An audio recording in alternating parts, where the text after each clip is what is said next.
Okay, well, hi, welcome everyone. Welcome to Glow. I'm Dr. Sarah Ivanhoe, and I've been the content advisor for Glow for almost 10 years. And it's been a real treat to launch this webinar series this year, focusing on in-depth practice and education, a real opportunity to sort of take a deep dive into some of the practices and philosophies that we offer on Glow. Most of you know our guest, Elena Brower, um, sort of one of these needs no introduction people. Um, but I want to just say a little something about Elena before we jump into any of these logistics. Elena, you're about to hear what I say about you behind your back. Oh, by the I've way, no, if you're here, you should know that Sarah and I have known each other for well over 20 years, and we love each other a whole lot. So, we do. yeah. So when we first met, we met right away to work on a project together. And one of the parts of this was that I was to, Elena was, training for something, and that I was to give feedback to her about the practice. And what was so extraordinary was that anytime I made a suggestion, there was not one moment of hesitation, friction, ego, defensiveness, or feedback. Anytime I would say something, she'd go, great. And she would just jump right back into it. Probably about 10 years later, we met again in this context of working together with Glow. And the same thing happened. I was in a position where I was looking at sequences or instructions or theming or whatever it was. And I was in a position to offer feedback. And again, at this point, Elena is like a massive global rock star. Everyone in the world knows her. And not even a bit. No, oh, well, I did it this way because this. Oh, but, I made this choice this reason. And it has really stuck with me over the years, not just in working on yoga material, not just on working on camera material, but for me, it felt like a lesson that really applies to anything. And I really don't think I've ever met anybody in the world who has that ease of, oh, yes, great idea. I'll try this.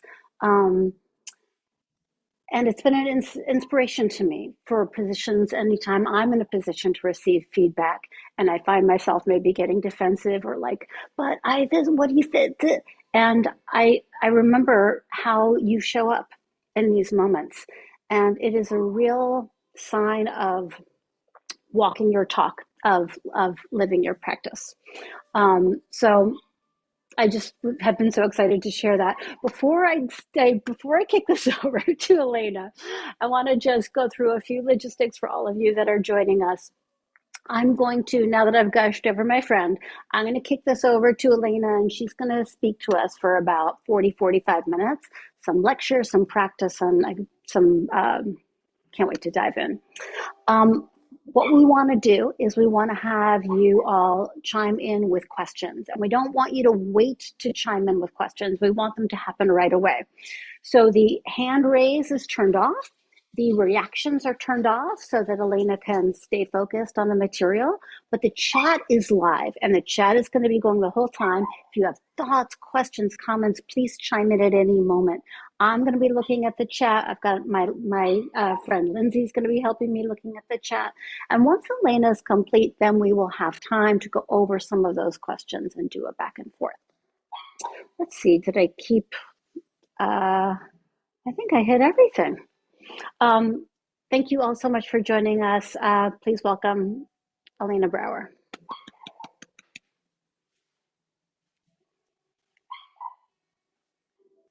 You are muted. Thank you so much, Sarah. It bears noting that our first project together was a hip hop yoga project. I'm just going to leave that right there. Carla Doran, I know you're here. I think you'll pretty much love that, and maybe I'll send you the link later. Hello to all my friends. I have looked in the participants list to Debbie and Brian and Carla and Oh my gosh, so many humans that I love are here. Thank you for being here. This is really a way for me to kind of bring together, after a really full book tour, many talks on the topic of the book, and really mining it to learn what I could from my past self. I've come up with a few projects for us today, and the first will go in the chat, but wait a moment, I'll ask you a question, and I'm going to have you all put it in at the very same moment. So before you click send, type in one thing you're letting go of this year. Go. Fear, control, worry, guilt, shame, what life should be, old beliefs, goals, procrastination, acceptance from others, rushing, anger, complication, reactivity, fear, regret, perfectionism, not listening, self-hate, anxiety, self-doubts, urgency, controlling others, need for perfection. Great, self-doubt, anger, holding on, Judy, hi. Hi, Mama. Lisa, insecurity, indecisiveness, PJ, excess caffeine. I'm drinking fennel tea right now. Keeping up with others, fear. Great. Lateness, Jessica, good one. God, it took me a long time, but I finally respect time. In the lecture series on Glow regarding this book, I included a series of 20-minute lectures on various topics, and I have my notes in front of me, and Alana is releasing cancer. And we are all with you. Let's take a moment just to send health to Alana. Alana receiving, I hope you feel it. It's a lot of people sending you a prayer.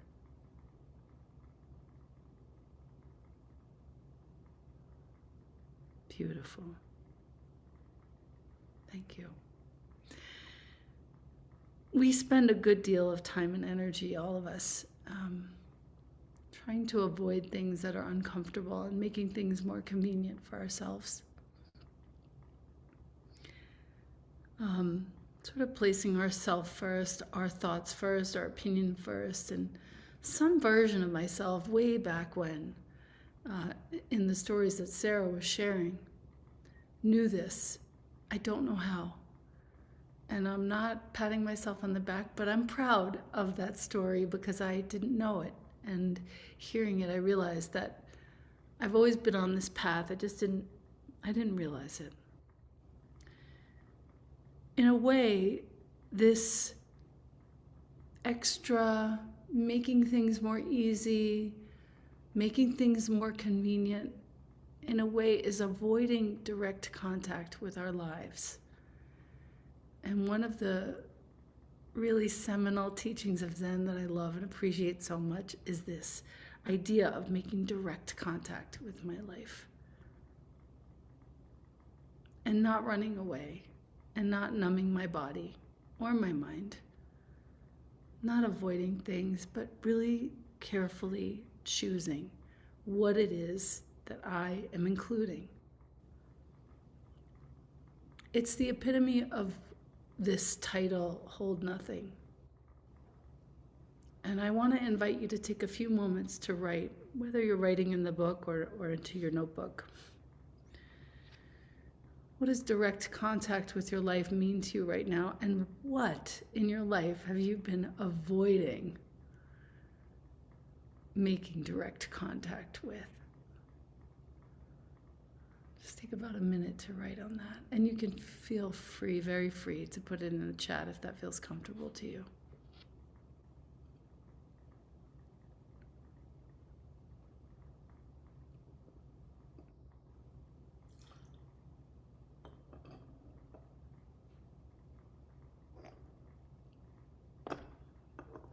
And I'll ask maybe one or two of you to bravely put yours in the chat so that we can all be inspired.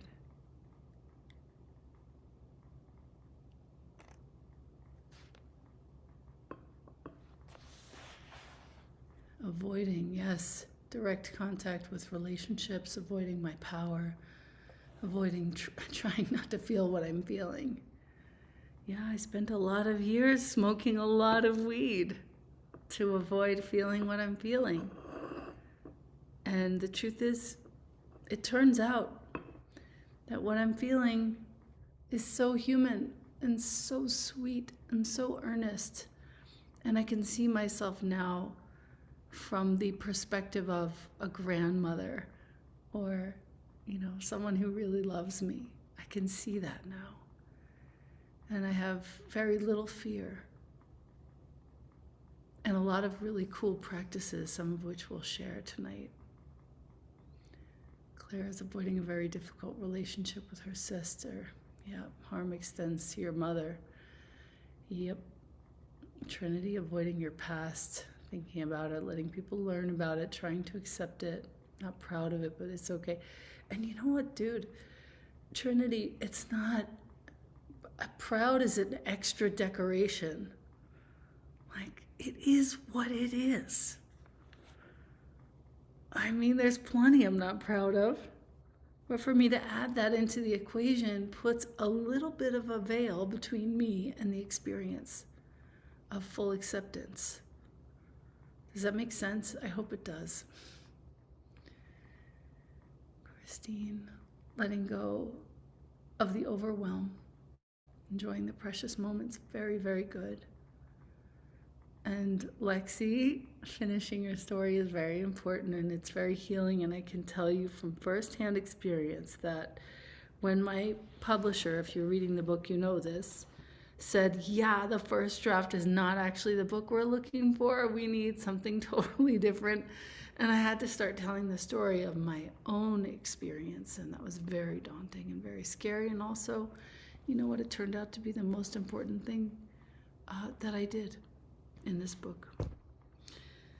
So the one thing we need in order to do all of what you have shared with us in the chat and what you're writing in your notes, and thank you all for being brave enough to include your comments here. I'm seeing them all, Felicia and Prerna and Christine and Laura and Mary French. And I'll look at them in detail in a moment. But this is really asking, all of this is asking for some stillness. Some of us are very naturally having a practice of stillness. It's not something we need to sort of do differently. And some of us really don't. Some of us really keep moving in order to avoid. Maybe we've even given up all the addictions except for the matcha and the chocolate, the dark, dark chocolate. But we still are doing and working, and that's our form of running away and holding on to a story that isn't any longer relevant. So in the chat, I'd like you to put in, are you a runner or kind of a loafer? Meaning you stay very still, or you just go, go, go, go, go. Equal parts both. Learning to loaf. Me too. Most runners, I would imagine I could sort of predict that. Monse. Is that my Monse? I think it is.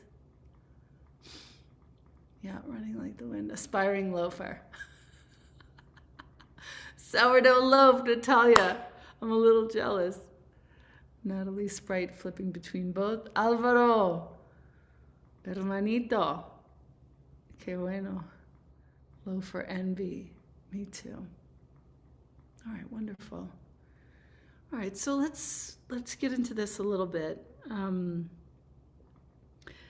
If you are, in fact, a loafer, those very rare birds in the group, do you have a habit of sort of taking in some sort of entertainment, or are you keeping quite still and actually in a sort of a practice? I would love to know for the loafers.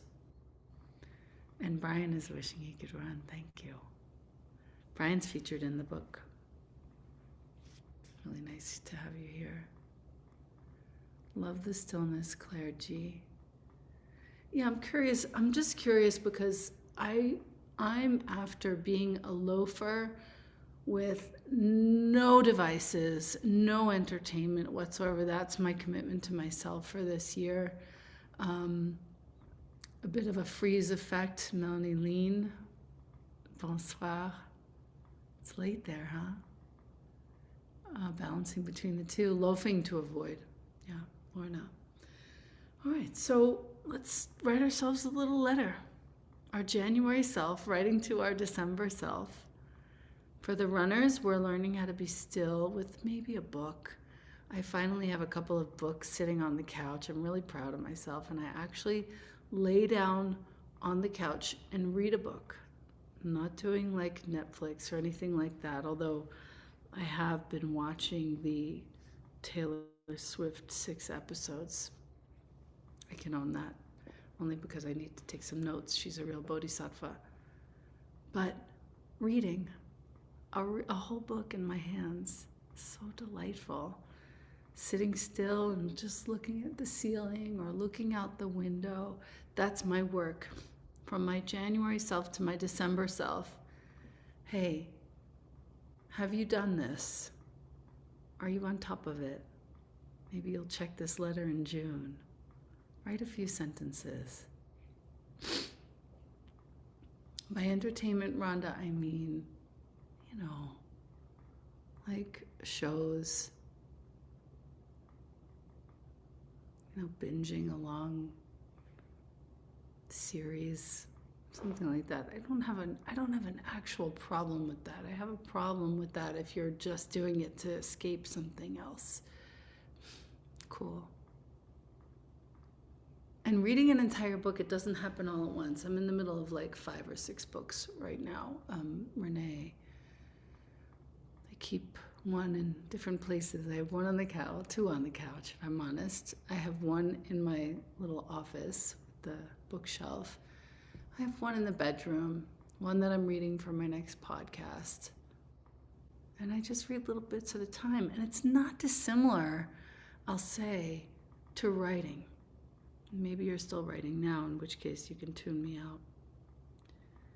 But really, writing happens in small doses. It doesn't happen for me all at once. Little bits at a time. I'll give you 1 minute to write to your December self.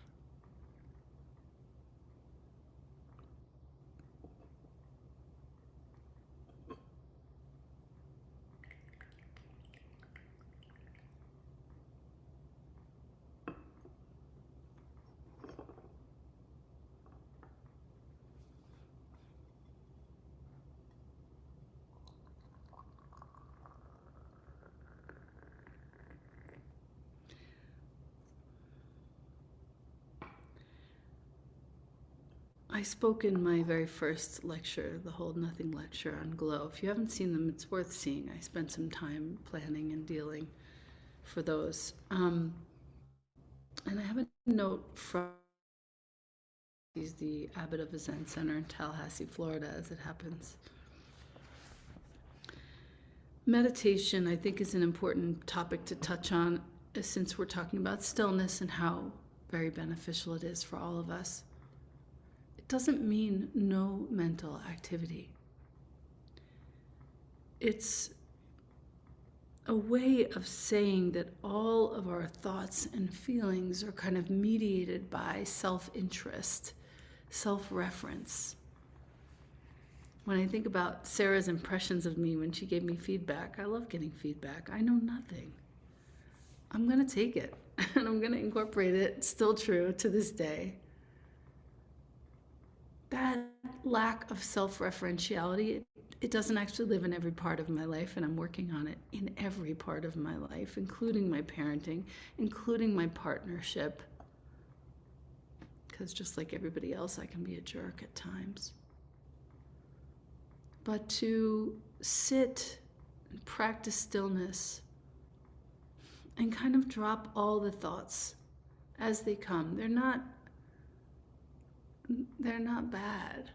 They're going to come. Your brain is made to think. That will never not be true. but to have a practice in which you're staying still and kind of letting them just fall. Every thought, one at a time, boom, it drops into your hands, boom, drops onto the floor in front of you, and you're left with this very open space. That's, for me, the magnificence of meditation, is that open space. And creating a practice of a lack of self-referentiality, which also includes, in other teachers of mine have spoken of this, self-cherishing.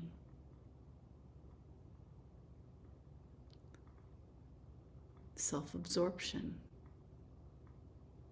Now, you know who you are if you have had trouble your whole life actually standing up for yourself, actually getting angry, actually making choices. It's a different story for you.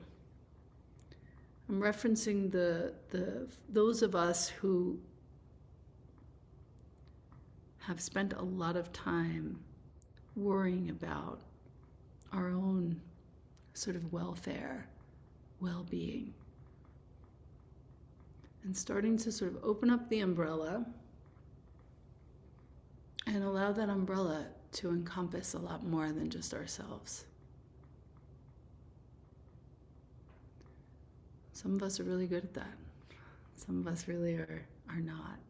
And we're just beginning to realize how getting older, the joy of actually aging, is that we become a little more attuned, if we're lucky, to the world around us.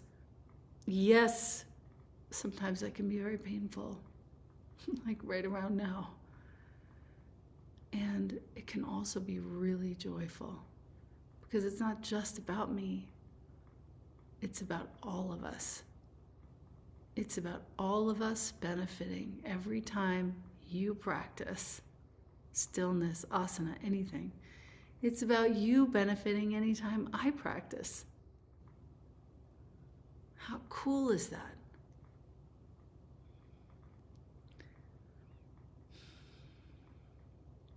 I'm just glancing at the chat.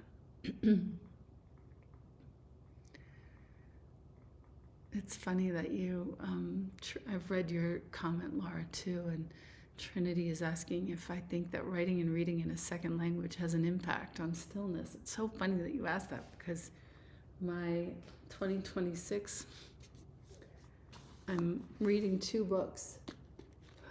One is the English version, and one is the Spanish version, because I really want to learn Spanish, and I'm not learning it from like Duolingo or Babbel, even though they're both great, and I have learned plenty. But I really want to learn. This is how I'm going to do it.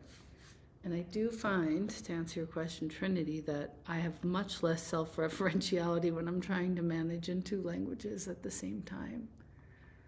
So that's an interesting inquiry, really funny and weird that I have it right here. I'm going to read a little more from this teacher, and then I'm going to read from Hold Nothing as well. And I'd like to ask you, actually, just before we start, we all had examples of humans in our lives. Did you have an example of a human who was very self-referential or very selfless? And who was it? Did you have an example of a human who was very self-referential or selfless? And who was it?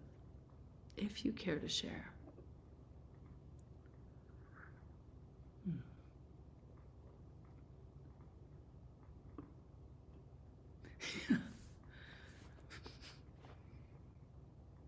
Beautiful.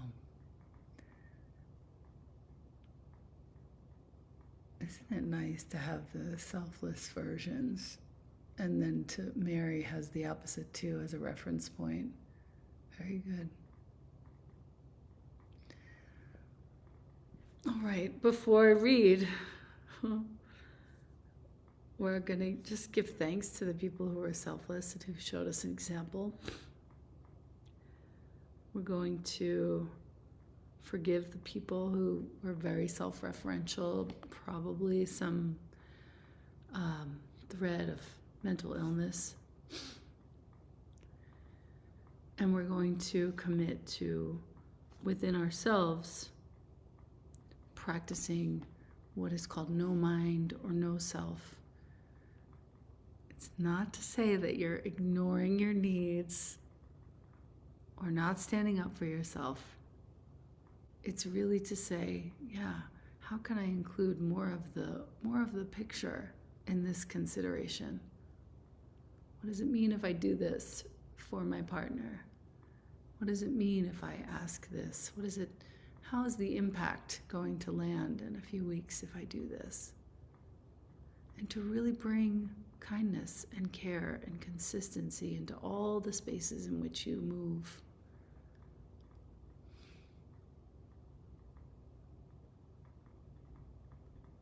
And yes, Lisa, to answer that, self-referential is a very kind way of saying bordering on a mental illness such as narcissism or borderline. This is a real world, and a lot of folks, if we really go big picture, a lot of the folks who are becoming elders now, and some who are really our age and even younger, were raised by people who went through a war. It's really hard for them to see past themselves and their own safety. So it's very understandable, in fact, that this would be happening at such a broad scale.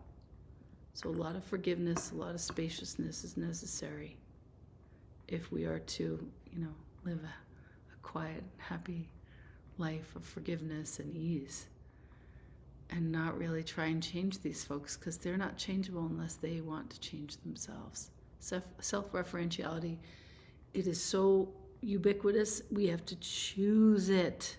We have to actualize it in ourselves. It is such heavy lifting for people who are raised in this society particularly.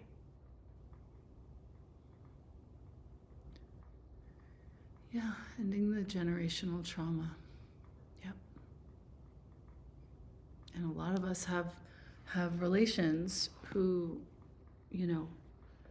are afflicted, and rightfully, they were coping with whatever they were coping with. So we give our forgiveness and we say, advancing in such a way, meaning without self-referentiality, you will be able to take up the responsibility of helping sentient beings with pure intent, as if you are sitting in perfect silence. Advancing in such a way, you will be able to take up the responsibility of helping sentient beings with pure intent, as if you were sitting in perfect silence. What is that saying from around 800 in China, one of the Chan masters who still speaks to us?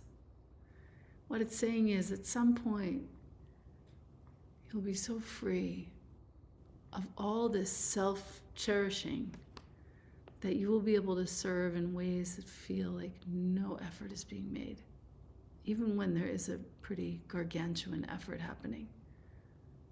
You won't feel it,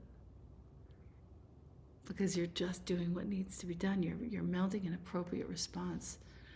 This is not in my book, to answer your question, dear Claire. And thank you for listening to my talk with Daria Rebecca. It is in Guagu's Silent Illumination. And I mention it in my lecture, in the first lecture in the Hold Nothing series on Glow. Again, I really took that seriously. I'm now going to read from Hold Nothing, page 4. Ready? Are you ready?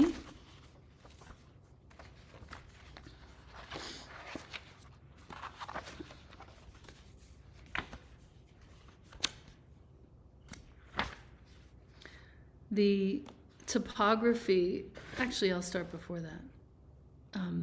Page 4, top. Page 3, bottom. Pardon. Roshi Joan, who's the abbot of the Zen Center where I study here, in northern New Mexico offers us the gift of noble silence, establishing a quality of presence to meet the churn of our time. I'm wondering if I can meet myself in the silence. Before I can appreciate how sobering and stabilizing silence can be, I spend the first day struggling with it, concerned with what others think of me, how I look, who's watching. Am I doing any of this correctly? Can anyone see that I'm not who I've been, who I said I'd become? The whole surface is unraveling, and I have no idea who I am in this quiet. But I know what I must do. So I keep opening, releasing, letting go of layers of personality, programming, and ways of coping and relating. There is fear here, and also a sense of community in the silence, a knowing that this is just the beginning. Lastly, the topography of persona, I will define this momentarily, comes alive for me in that silence where I begin to clearly perceive the protective layers of my personality accrued over time. Check that out. The protective layers of your personality accrued over time. I've named some of mine here. Number one is diligence, which protects me from conflict, judgment. I can also see where I try to meet everyone's gaze when I'm supposed to be sort of eyes down, no persona. I'm trying to connect, to affirm myself. I can see my vigilance regarding the struggles of others in that silence. And I just want to help. I want to be a good girl. And then I realized that all of those layers, I'm on to page 5 now, born of early life necessity, have carried me into adulthood and now are sitting here in this zendo. And every time I walk or bow or sit or chop vegetables, I can't distract myself with upholding them anymore. So I just become a part of this fabric of the place, a part of this one body practice, as Roshi's teacher Bernie Glassman always said. There is a big relief and a release there for me. And I think this is important to mention as we enter into this conversation. Hold nothing, because that is what we're practicing. Each one of us has a bunch of layers of persona, and I would love, I don't expect you to add this into the chat. I'm going to give you 2 full minutes. That's beautiful, Brian. I'm going to give you 2 full minutes to write any kind of layers of persona that you have upheld over time, to try and be safe.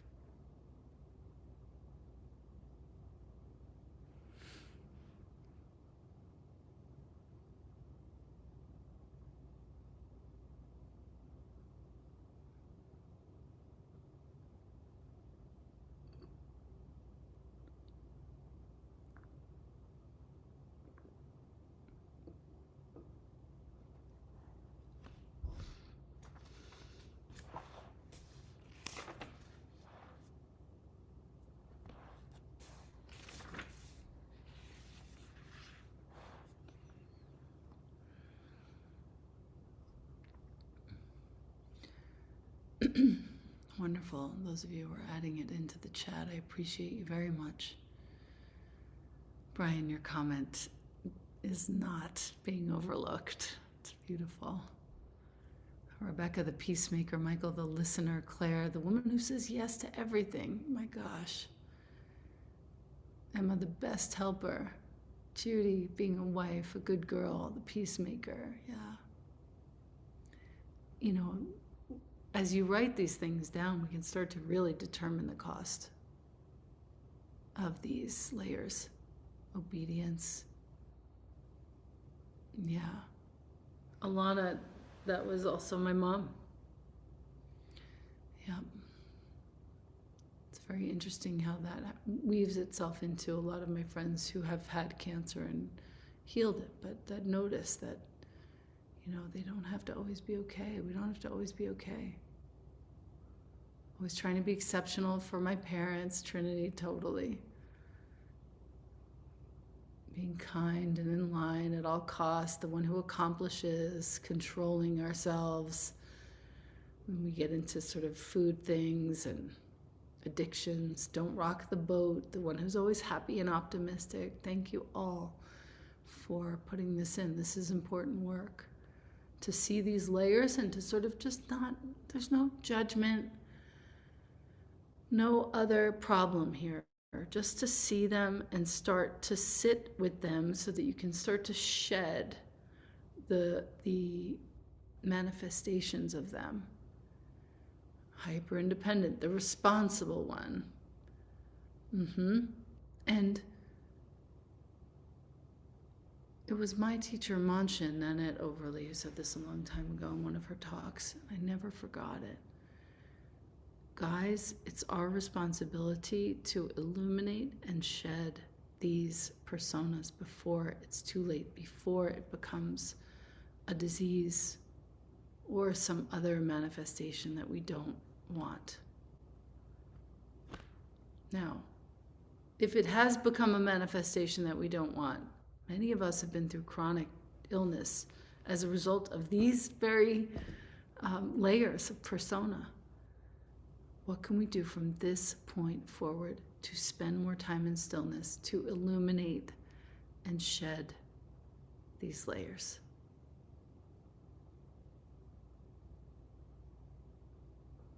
I'm not saying you need to spend an hour or 7 hours. 5, 10, 20 minutes a day. Maybe every other day. Whatever feels feasible to you.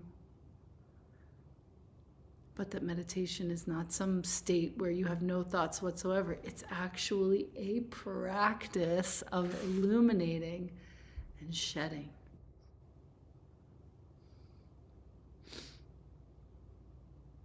Rebecca, I'm so glad to be even remotely considered in the same sentence with her. Pema Chodron is so epic. Noticing without judging yourself and your habits. Just noticing how human we are. I included a whole chapter on NVC, in the way that Judith Hanson Lassiter teaches it, so that you have a very quick, easy, short reference to your humanity as you notice, as you illuminate these things, maybe before you can shed them. Of being able to remind yourself of how human you are, that you've accrued these layers over time by necessity, that you've created these constructs that no longer serve, these expectations that other people now have of you because of what you generated. How human of you, of course.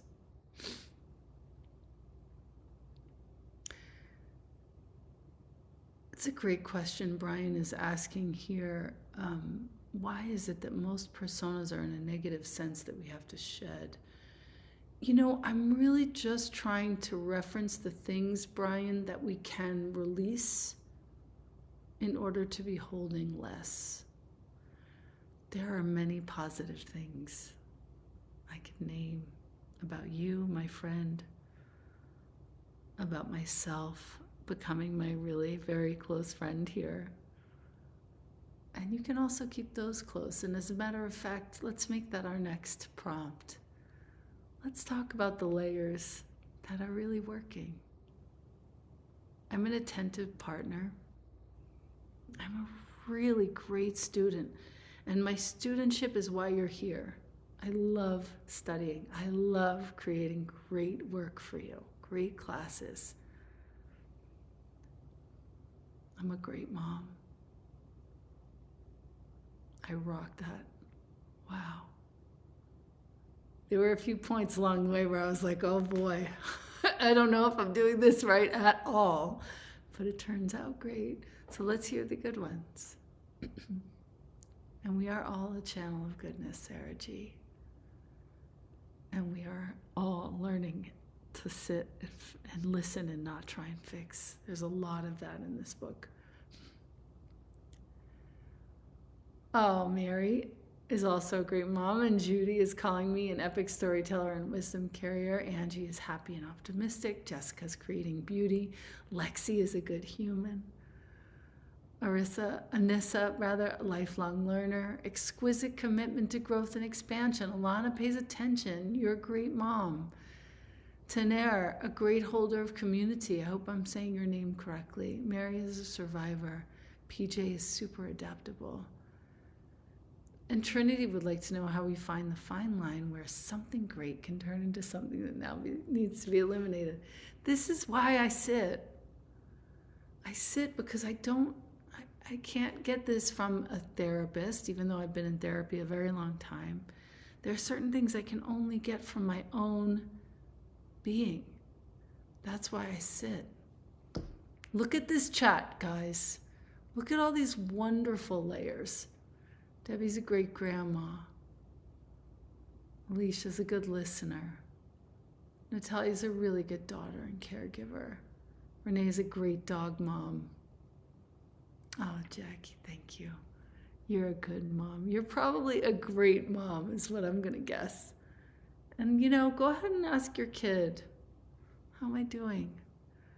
I asked my kid every night from when he was about 3 until he told me to stop around 13. Whenever he was with me, I would ask him, how am I doing? Is there anything I could have done differently today? And the rule is I have no excuses, no explanations. I was only responsible for receiving the feedback. Look at all this beautiful, beautiful chat. Thank you for acknowledging yourself. Thank you. Okay, let's go on. I have a few post-it notes at the front of my book that I've pulled out. These live, I'll show you where. Right here at the front of my book, I have these post-its sitting there, and they're sort of tucked underneath the flap. Okay.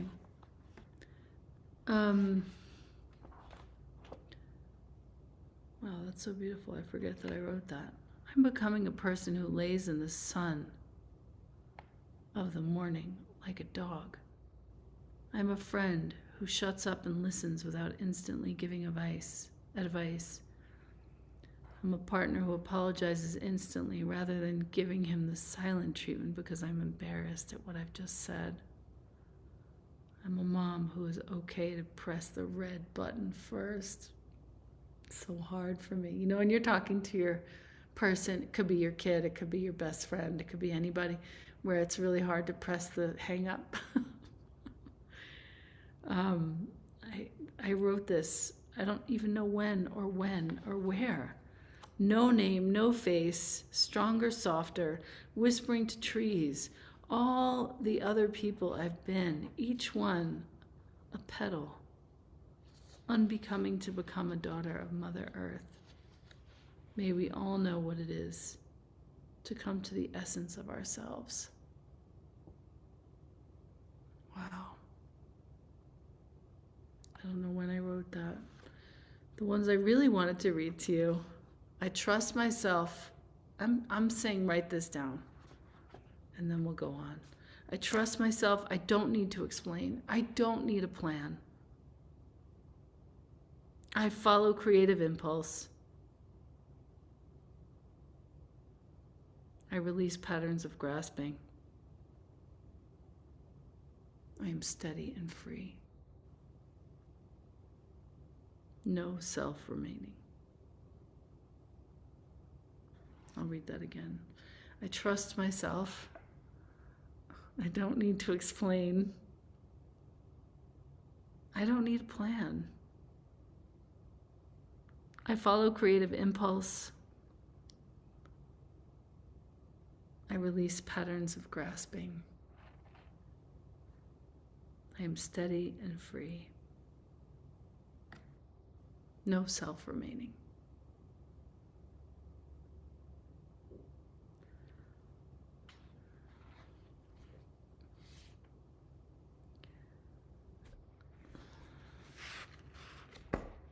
I'm going to page 71 and hold nothing to sort of close out our chat here.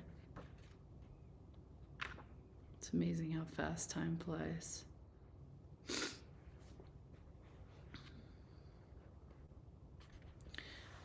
I've been thinking with renewed interest. This is a quote from Catherine Thanis, another one of my teachers, my great-grandmother in the Dharma. Wait, 1, 2, yeah, great-grandmother in the Dharma.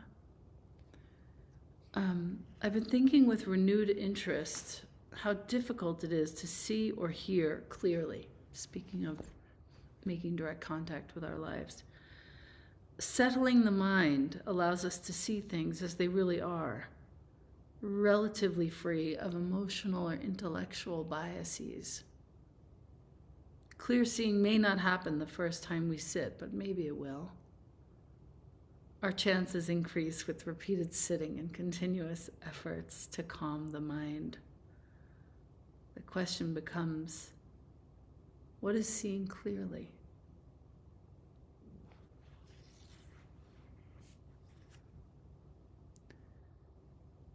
It's funny, I had so many other plans for where we were going to go tonight, and it turns out that there's only one place to go, which is make direct contact with your life. Use your asana practice that you already have to develop a sitting practice, no matter how short. I try and sit for maybe even 30 seconds at the end of each asana class that I teach on Glow. And use that practice to illuminate and shed as much as you can, to be as easy on yourself as you possibly can, to remember yourself as often as you can, to include the whole world in your considerations as often as you can. And like that, we change the world with our practice. Yeah, thank you. Thank you so much. Bigger than all of us, Rebecca. Yes. Well, I see you at the gorge, Rebecca, is the big question. ABGT 700. Yes, sister. Find me. Make sure you find me. Come to whatever I do. Come give me a hug. Yes, we will find each other. You've all been so incredible. Can you, now that everybody's chiming in, now's a good time to chime in with some questions. If people have them, we've got a good engaged group. As we're getting these in, Elena, one thing I was so moved and really felt like I was hit in the heart when you came out with this book, because I feel like, you know, being a student of yoga for all these years, in the last decade or so, I feel like a lot of the books and media that have been coming out are focused on how to get what we want. You know, manifest this and you can do this, and it's which are all really valuable in many ways. They're empowering to people. But I was so overjoyed to see you come out strongly with sort of another viewpoint, and I was hoping you could speak on that a little bit. Yeah. In many ways, that was my life for a long time. And I wonder if this is relevant if it hadn't been.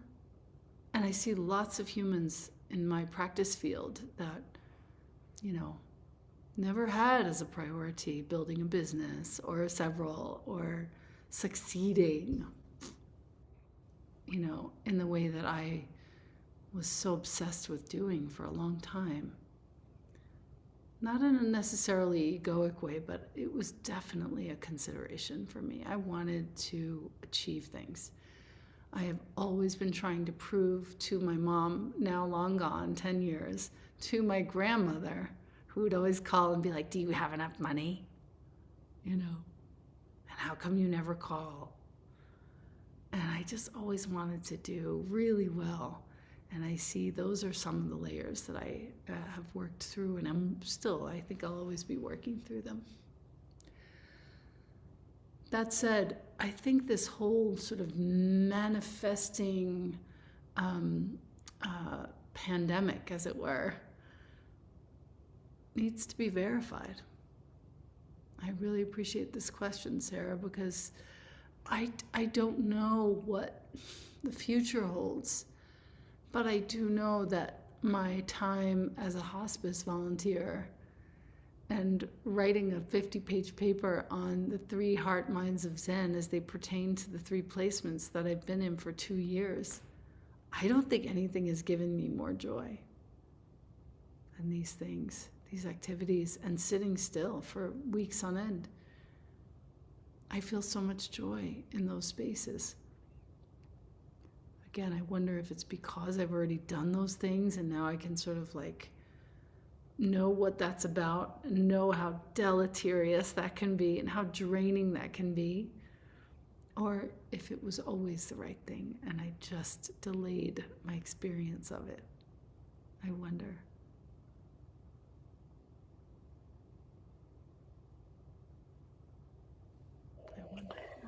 Please continue to chime in if you have questions for Elena. I've got one really serious one, Elena. I'm so excited. I have one from Debbie also that says, Oh, okay. how do we still true to our practice? Debbie, can you rewrite that? I think you maybe meant stay true Yes, to that's your why I wasn't practice. sure if it was a... Okay. Okay, oh, here's a good one. Let's jump into this from Rebecca. Yep. Where to start if one is interested in learning more of Zen? Great. Upaya Zen Center is a great place to start. And you can do all the work with them online. If you live in a town where there's a Zen center, I would go and sit so that you can be in a room with other people sitting. There's something about being in a room where everybody is holding each other up. It's so beautiful. And, nothing at all and everything. upaya.org if you don't have a Zen center in your community. I'm always there. And if you go to the sits in the morning or the evening, you can actually watch those on YouTube. It's very easy to join us and be a part of it.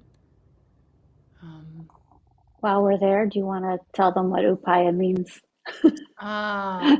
Skillful Since- means it's a really important consideration, and it's one of the main teachings of Zen. I've said it once before during this session, mounting an appropriate response. What is the most appropriate response in this moment, in this season, in this relationship? That's upaya or upaya, depending on who's talking. I just want to say to T, did I see your comment? T commented that you have cancer as well. And I just want to say, maybe you deleted it already. I just want to say I will be including you in my prayers. We've got a good question from Ashley talking about with her daughter, 21-year-old daughter. And you spoke to this already a little bit, but if you could just, our desire to try to fix the situation. That's great. Ashley, respect in the face of disrespect has always been my favorite way to deal when I'm confused as a parent.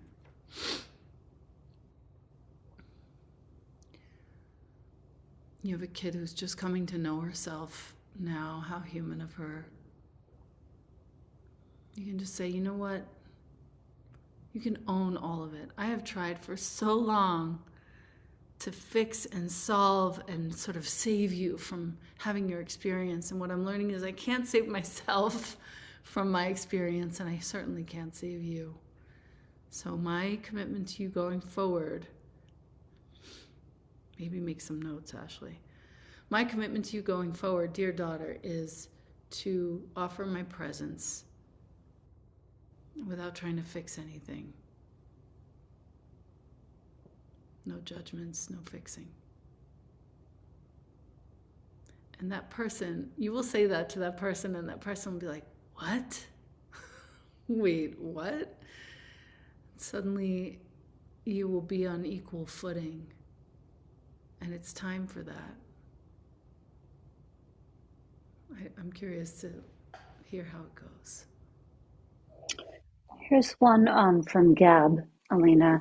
I think this is something we can all relate to. Just, I guess, the balance of trying to, pay the bills and do the work and and clean the house. Like there is so much to do. It can be so overwhelming, and just a little bit of how we sort of hold that. Here's one to which I do not have an answer at all. I know that I have had to hustle to raise my kid, to take care of my own needs, to create a life where there would be less struggle than there was when I was younger. But the operative word here is hustle. That hustling has cost me. I've experienced chronic situations in my health, now remediated, but boy, it was a wake-up call. I don't really have an answer, Gab. What I have is every moment an appropriate response. Try and incorporate some stillness into your day, because it will help you get a little bit of distance from all the things that are really pressing. At least that's what it does for me. And it should actually make a difference in terms of how calmly you're able to respond to the vicissitudes, to the difficulties of your days with a little more care and calm. Ashley is asking, when we sit, what helps focus, how to shed. For a couple of years, I would sit there and be dastardly uncomfortable when I would see something that I knew I had to rid myself of, but I wasn't either ready, willing, or able to do that. And so writing helps. I mean, this book was a real healing for me. And I was able to I shouldn't have been writing a lot of the times that I was writing, but it would be between sits, and I would write things down because it was so clear to me. That was really helpful for me to metabolize what was coming up. So yes, to answer your question, I think writing. And Debbie wants to know how to stay true to your practice. The real question I would ask, and I don't have the answer for you, Debbie, or myself, but how do you stay true to yourself? I think it goes back to the very first inquiry we had tonight, making direct contact with your life. That's how I stay true to myself. I'm in direct contact. I'm not running. I mean, the last thing that I have that is even remotely fun is dark chocolate from Spring and Mulberry. That's date sweetened. It's not even got any sugar in it. It's not the best, but it's something. With a little bit of almond butter. It's hard to go from constant stimulation, constant convenience, constant pleasure to a life that is much more quiet and settled. But ultimately, direct contact with your life is leading you in the direction of that settledness. That's what it means to hold nothing. Yeah. Elena, we're running out of time. I'm happy to stay a few more minutes. Okay, great. James is playing pool, and he won't be back until 30 Fantastic. minutes after the hour, so I'm fine. Great. I'm interested, Tamara is asking, I'm interested to hear more about desire, skillful desire. Most of us aren't sitting all day, of course. How do we integrate the principles you're talking about while building, working, having an agenda? You just keep doing it. I mean, I'm still having an agenda, but I'm sitting more. So the agenda is like kind of humorous to me, and I can be honest with myself when it's taking over. that's kind of all. I don't have a really great erudite answer, Tamara, but I have a healthy distance from my striving. And it does, I don't know how I'm coming back to this, but I'm going to come back to Taylor Swift and say, that girl, she gets what she wants with so much kindness and so much creativity and so much care for other people. That's kind of where it's at for me. I'm sorry to keep bringing her up, but I really love her. Trinity, what are the most gentle and effective ways to apply the principles of your book to making choices? I will say choices instead of decisions, because decisions always implies kind of a death of some kind. You know, every single choice that we have to make, it's not really an answer, but it's just a question. Like, how am I running? Am I hiding? Or am I choosing? Just keep asking that over and over. There's no real answer to this. And with regard to hold nothing, you know, how much can you let go of? How tenderly can you let go of it? T would love a bit more of my wisdom on hospice volunteering as a 10-year metastatic cancer.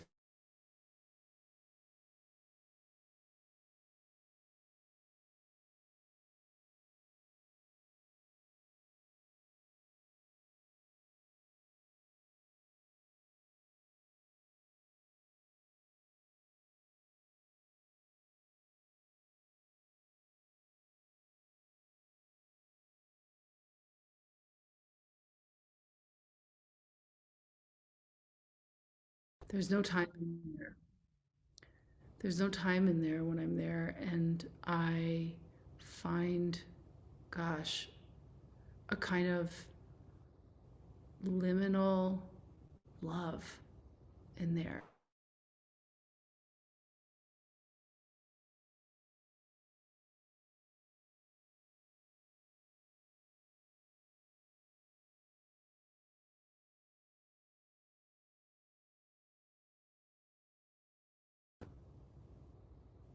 Two gloves and a mask,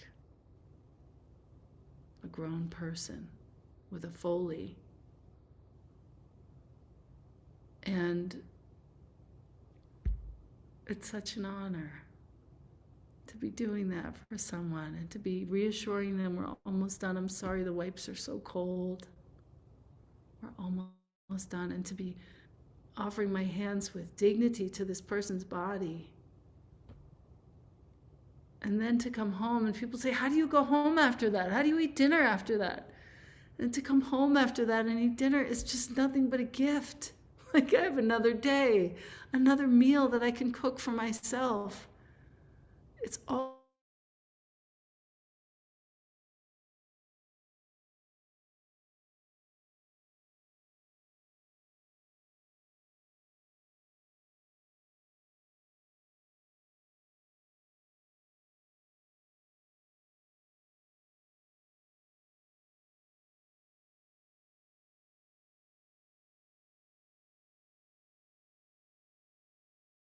they love it. They love it. They're just psyched to have some proximity to, you know, a serious practitioner. Because you don't have to be a practitioner. You can just get some proximity. You know, listen to a few Dharma talks a few times a year, and keep your friends close who have a really good practice, a really strong practice, and you're getting it. Even when you take my yoga classes, I'm right here. Here, look where I am. Right there, the place that you know so well. Even when you take my classes, you're in good proximity to the work, to the teachings. You're getting a lot. Even when I'm not talking about it, you're getting it. Lexi, any Zen centers overseas? Yeah, where overseas? Talk to me.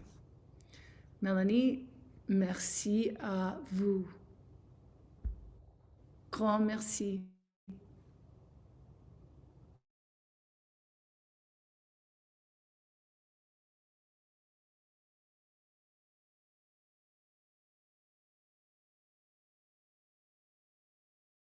In the face of disrespect. When I learned this, I have a parenting course that I love. I'm going to post it soon because I really love it, and it's some of my best work. I wrote it from between Jonah when he was 7 to 17, so it's solid. And when he was 5, 6, 7, I would always be asking him what I could do better, which is a form of giving this person respect, even though we were raised in a time where our little kids should not be seen, should be seen but not heard, or barely even seen. To offer a 6-year-old respect in the face of their disrespect, let's say they, and you say, get down real low to their level, and you whisper, and you say, this is what needs to happen right now.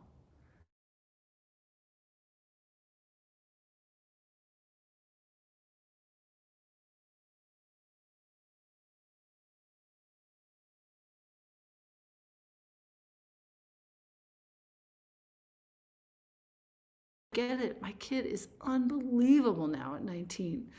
Shit comes out of his mouth, and I'm just like, what? Fresh heaven am I standing in right now? And I remember, because it was yesterday, I remember where those things happened, where those conversations happened. I wasn't always skillful. My God. Plenty of mistakes, but there were a few really good moments, and they were mostly oriented around respect in the face of disrespect. Presence rather than fixing.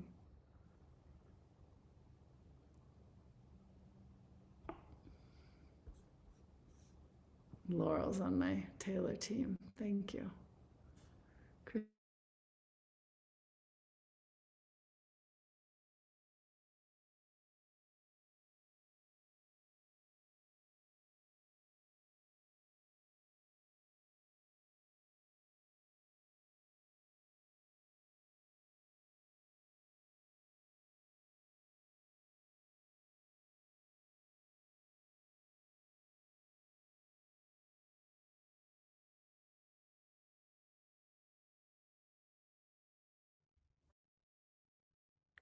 And maybe read Frances Weller.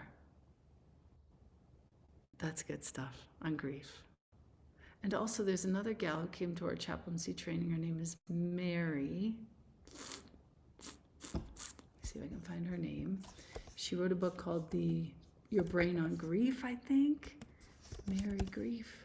Hold on. See if I can find it. Here we go.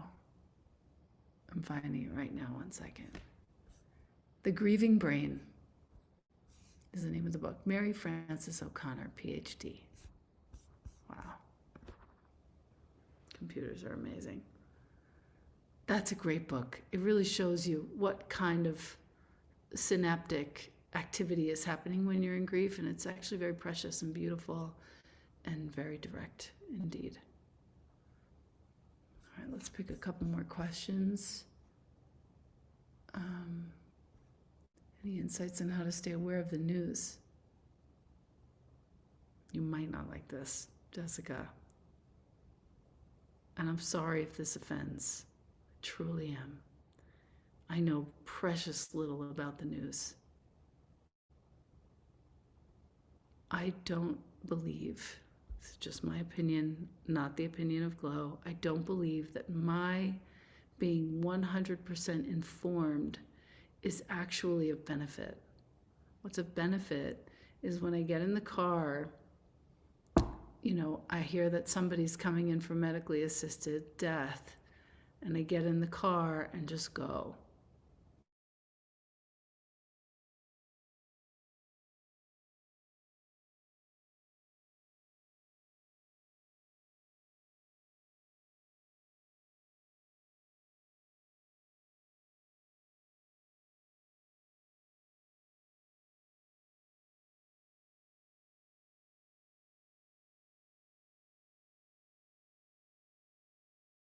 me going and serving. That's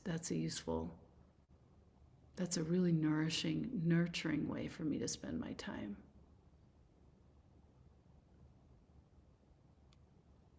The Wild Edge of Sorrow is the name of the book by Francis Weller. And Lexi, in Asia, I would look in Japan. Yeah, look in Japan. Wonderful. Brighten your corner, exactly. Scarlet. All right, I think that's a wrap. Elena, this was edifying. I'm wondering if you can just the last few words on, you speak from a place of multiple lifetimes of practice and multiple hours of practice within this lifetime, and sort of like over the many people who are first starting on the path and they sit down, they try to, okay, just sit and let things go, and it can feel really challenging, agonizing. When you're beginning that journey, it doesn't feel often the way you're describing that feeling. And for those who are new to this, just wondering if you can speak to a little bit of that. In the same way that anything you start is so difficult at the beginning and so unknown and so unfamiliar, such weird terrain, meditation is also like that. Yoga is also like that. Do you remember your first yoga class, guys? If you're listening or watching even into the future, what the hell was that? Mine was on 59th and 3rd, I think, in Ellen Finger's first studio. Her name was Michelle, the teacher, and I was just like, what are we doing here? Why are you being so nice to me? I'm used to my Russian ballet dance teacher. What are you? Why? What is happening? Why does this feel so good? It's so foreign. Meditation doesn't necessarily feel so good. It can feel very daunting. It can feel, as I read to you from the book, very silent. Like, really, I can't move a muscle, really, for the next 40 minutes, really? How am I going to do that? Not one muscle. Stay the course is what my teachers would say. Stay the course, because as you have seen with your yoga practice, as you have seen with anything that you're good at, as you have seen some of you with raising kids and getting grandkids, if you stay the course, you keep learning. There's no end to the learning. And that's the magic of practice. So I hope that you are very uncomfortable at the beginning. I hope that you have so many questions for yourself and for the teachers with whom you surround yourself. I hope that nothing is easy. Because those are the conditions for evolution.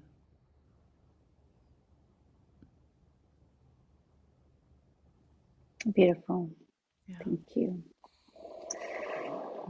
Some of you are not Glow members that have been joining us tonight, so please do feel free to check us out. Elena has been creating classes with Glow, yoga classes, breathwork classes, meditation classes of every it's been at least 10 years, maybe 12 years, 13 years. It's been more like 15, I have a feeling. And it's incredible to watch Elena's journey as a teacher over this period of time, and to engage with whatever she says she's the eternal student, and to continue to learn and practice with her. So please do join us there. We'll have another. Can I say Oh yeah, can I answer one please more do. question? Yeah. Tara, it's an important question. Remember all the loving energy. Thank you, Rebecca. Um, there was a question about how to be kind with parents when it gets so sticky. I can't find it right now, but that's I'm paraphrasing. Same as with the kids, respect in the face of disrespect. I can't really answer for you specifically, Atara, because I don't know the situation, but always respect in the face of disrespect. So you walk away, and whether it's 5 minutes from now or 5 years from now, you know what you imprinted on the space, even if they weren't particularly that way. So that's the answer for that. Sorry to interrupt you, Sarah. Well, no, it was important to get them all in. Um, Elena, legend, friend, teacher, thank you so much for your time today. It's just really been an honor to be able to learn from you all these years. We will be doing, next month for our webinar, I'm going to be speaking about sleep, stress, and women's health, breaking the cycle. So please join us again. Feel free to reach out to Elena on her channels anytime, and come find us at Glow. Thank you all so much for joining us this evening. Thank Good you. night. Gracias.